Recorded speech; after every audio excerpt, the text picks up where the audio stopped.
Hello everyone, it's Kay here, and I'm here today because it's envelopes, envelopes and more envelopes. As you can see from the little snippet that I've got here in front of me, it's the month of March, and in the Mixed Media Craft Emporium the whole month is dedicated to envelopes in one way or another. Well, I made some of these a little while back and did a little video to share how I made them, and just to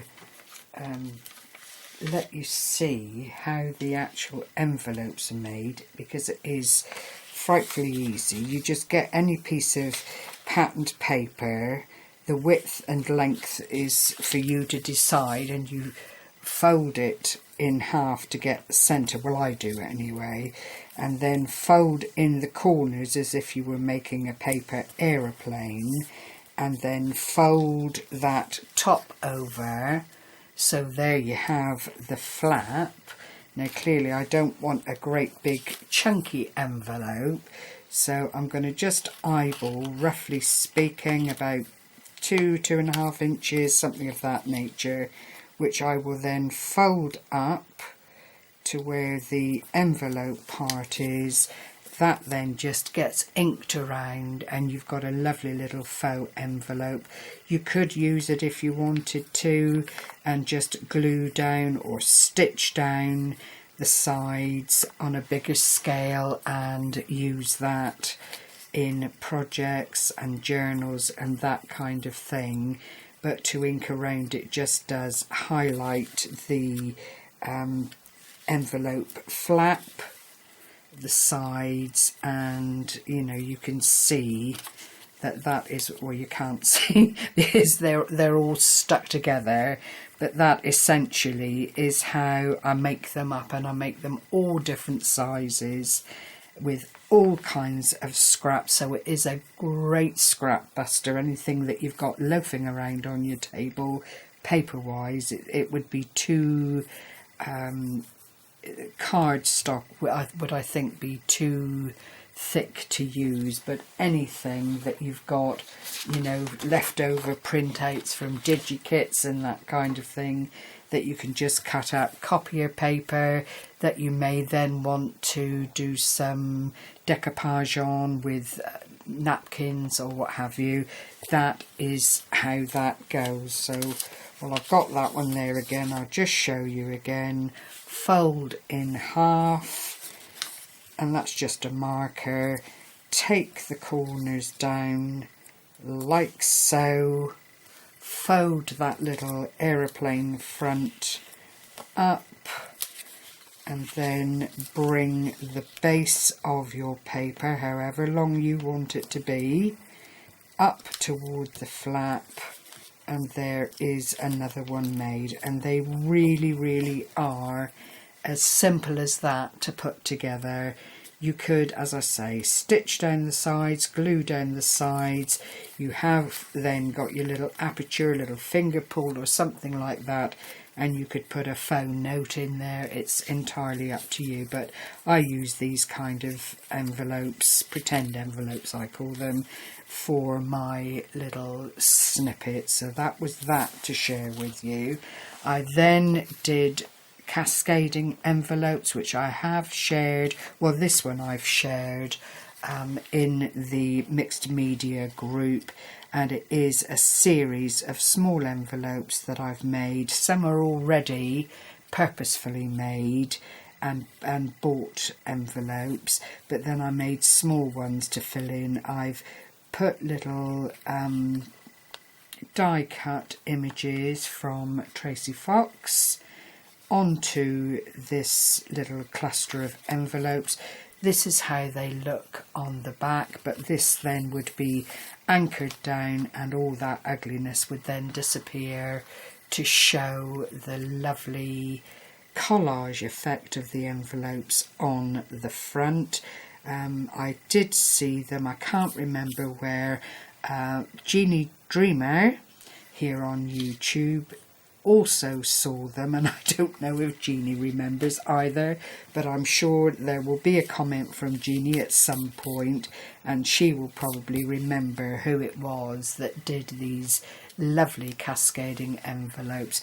This is just a little bit of wallpaper at the top here that I cut out because I liked the kind of sequin snowy effect on the paper, and I just thought it would be a nice topper for the envelope. Now I'm going to widen it out quite a bit because today I've gone on and made another of these envelope cascades, but it is quite considerably larger. As you can see, I've utilised the same cutouts from Tracie Fox's DigiKit. I have lined the inside of the envelopes with coffee dyed paper, and then I've got one of my little envelope snippets at the top, another envelope snippet at the bottom, and these are 4 different sized envelopes, and I've just taken a napkin, I was going to say a serviette, but people know them better as napkins, one of these that I purchased a little while ago, broke it up, covered the envelopes the way I wanted to, and then just put some little decorative bits and pieces on the inside. You couldn't actually put anything into, or except this front one, you couldn't actually put anything very much into the envelopes because they have been layered. Oh, I don't know though. Yeah, you could probably put in some little 3.5 by 3.5 or 3 by 3 cards. And then I used this lovely little cut up doily here just to add a little bit of lace and frill to it. It does kind of dampen it down when you use the coffee stained napkins and things, particularly if they've absorbed the coffee stain really well, but I'm still very pleased with how this turned out, and it would again make a lovely front cover on a journal, or indeed inside a journal. I think it's probably a wee bit on the wide side for a smaller journal. Yeah, you see that's 8 and a bit inches. It would probably need to be stitched in, into the centre and maybe used as a centre spread and then folded in half, but it's not wasted, and they are such great fun to put together. I really do enjoy them, and again, it's a great way to use up bits and pieces left lying around, you know, that you just want to make some sense of, really. So that was that one, and this final one is inspired by Artymaze and her papers, and it is this Back to Nature digital kit again, and it just is 2 large DL envelopes that I've cut down. They're still a good length. Just measure again for you. 8 inches by 4 3/4 perhaps. Yeah, about 4 3/4, and all I've done is folded the envelope tabs inside and then used them to reinforce the centre of this lovely little envelope here. Cut out little thumb pulls on the side. I have put a little corner, oops a daisy, I stuck it too well, another little corner journaling spot there. Again, I don't recall who I saw doing them, but again, it's all made up of excuse me, little envelopes. And then on this side is a tag. Well, there's a tag on both sides of the make, and then there's a little journaling paper there, beautiful picture on the back with the birds and the lovely blossom, which I just fell in love with. So put that down at that end, plain on the back, as you can see, with a little brad and my lovely little excuse me, my lovely little baker's twine with the gold fleck through it. I just love that stuff. And then that will pop up at this end, and then oh, I do apologise, and then into the bottom pocket.